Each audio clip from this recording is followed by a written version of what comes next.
What you looking on, mate? All right, mate. Well, you know, I didn't strip the bolt. It's all good. Actually, my buddy Corey over here, he pulled it right out, and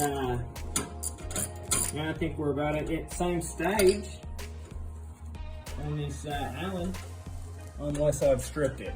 So we're gonna find out. All right, that's it. We got the bolt. Now we gotta get the other, like 4 or 5. Woo! We won't make you watch all that though. What's in there?